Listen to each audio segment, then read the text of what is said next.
Assalamualaikum warahmatullahi wabarakatuh. Halo teman-teman, pada kesempatan ini saya akan menjelaskan mengenai penerapan dan pembuatan kompos jerami padi pada tanaman kangkung. Sebelumnya, perkenalkan nama saya Emil Rahim dengan NIM A1D019163, Prodi Agroteknologi, Fakultas Pertanian, Universitas Jenderal Sudirman. Jerami padi. Jerami padi sangat baik digunakan sebagai sumber hara atau pupuk organik. Bahan organik ini merupakan penyangga dan berfungsi untuk memperbaiki sifat-sifat fisika, kimia, dan biologi tanah. Mengingat harga pupuk buatan yang semakin mahal dan kerusakan tanah akibat diolah dan diusahakan secara terus-menerus, maka peluang penggunaan bahan organik sangat besar, apalagi pada daerah-daerah tertentu yang bahan organiknya tersedia banyak. Pengomposan. Pengomposan merupakan proses biologis yang kecepatan prosesnya berbanding lurus dengan kecepatan aktivitas mikroba dalam mendengkomposisi limbah organik. Sedangkan kecepatan aktivitas mikroba sangat tergantung pada faktor lingkungan yang mendukung kehidupannya. Jika kondisi lingkungan semakin mendekati kondisi optimum yang dibutuhkan oleh mikroba, maka aktivitas mikroba semakin tinggi sehingga proses pengkomposan semakin cepat. Adapun faktor-faktor lingkungan yang dimaksud antara lain kadar air, aerasi, pH, dan CN rasio. Pengaruh kompos jerami. Kompos jerami berpengaruh positif pada beberapa sifat tanah. Yang pertama yaitu sifat fisik tanah. Pemberian bahan organik pada tanah dapat memperbaiki sifat fisik tanah seperti pembentukan agregat atau granulasi tanah, serta meningkatkan permeabilitas dan porositas tanah. Pengaruh pada kimia tanah. Pemberian bahan organik dapat meningkatkan, mengatur, dan menstabilkan pH pada tanah. Pengaruh pada biologi tanah.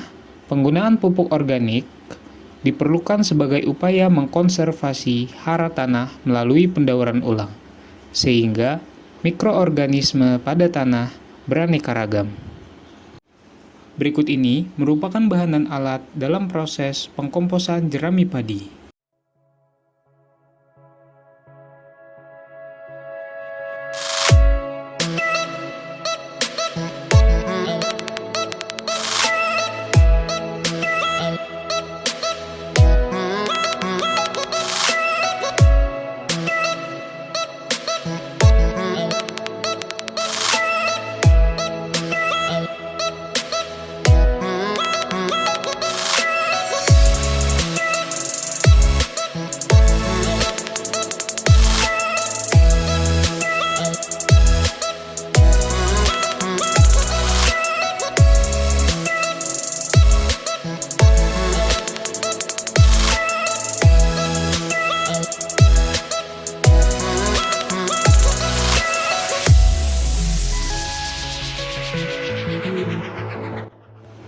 Berikut ini merupakan tahapan pengomposan pada jerami padi. Pertama-tama, disiapkan bahan dan alat untuk pengomposan padi. Jerami dicincang terlebih dahulu agar memudahkan penguraian, sepanjang 10-15 cm. Kemudian, campurkan jerami, sekam mentah, dan dedak, lalu aduk hingga rata. Dalam pengomposan ini, sekam memiliki hara yang diperlukan dan membantu pertumbuhan proliferation mikroorganisme. Sedangkan dedak adalah sumber makanan bakteri dan sebagai bahan tambahan untuk menghasilkan kompos yang berkualitas. Disiapkan ember berisi air, lalu campurkan dengan gula merah yang telah dihaluskan dan EM4 sebanyak 1 tutup botol.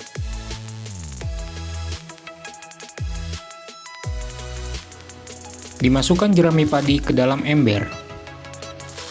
Pada lapisan jerami pertama, yaitu seperempat bagian jerami, kemudian percikan air untuk menjaga kelembapannya. Setelah itu, tumpuk kembali lapisan jerami kedua, seperempat bagian jerami.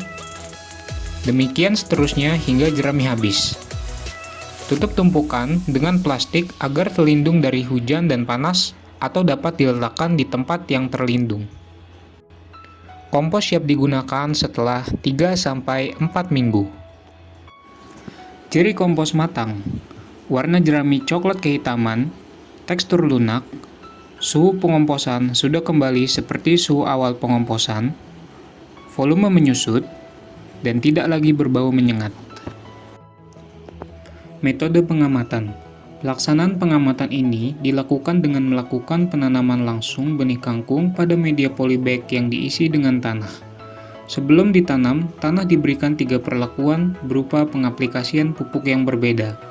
Pengamatan dilakukan pada 19 hari sesudah tanam, kemudian parameter yang digunakan yaitu jumlah daun dan tinggi batang. Perlakuan 1 yaitu kontrol dengan dosis 0 kg per polybag. Perlakuan 2 yaitu pengaplikasian pupuk kompos jerami dengan dosis 0,5 kg per polybag dengan cara dibenamkan. Perlakuan 3 yaitu pengaplikasian pupuk anorganik atau NPK dengan dosis 0,5 gram per polybag dengan cara dibenamkan. Berdasarkan hasil pengamatan pada tanaman kangkung, didapatkan hasil bahwa kangkung dengan perlakuan kontrol memiliki jumlah 4 daun dan tinggi rata-rata kurang lebih 9 cm. Kangkung yang diberikan perlakuan kompos jerami dengan dosis 0,5 kg memiliki jumlah 8 daun dan tinggi rata-rata kurang lebih 12 cm. Kangkung dengan perlakuan pupuk anorganik dengan dosis 0,5 gram memiliki jumlah 14 daun dan tinggi rata-rata kurang lebih 15 cm. Maka didapatkan kesimpulan bahwasanya pengaplikasian kompos jerami dengan dosis 0,5 kg per polybag mampu meningkatkan jumlah daun dan tinggi tanaman, namun tidak signifikan. Adapun perlakuan yang paling efektif yaitu dengan pengaplikasian pupuk anorganik pada kangkung dengan dosis 0,5 gram per polybag. Maka rekomendasi yang diperlukan yaitu adanya penelitian atau percobaan lebih lanjut untuk meningkatkan efektivitas kompos jerami sehingga lebih efektif dibandingkan dengan pengaplikasian pupuk anorganik. Sekian pengamatan yang dapat saya jabarkan. Kurang lebihnya mohon maaf. Wassalamualaikum warahmatullahi wabarakatuh.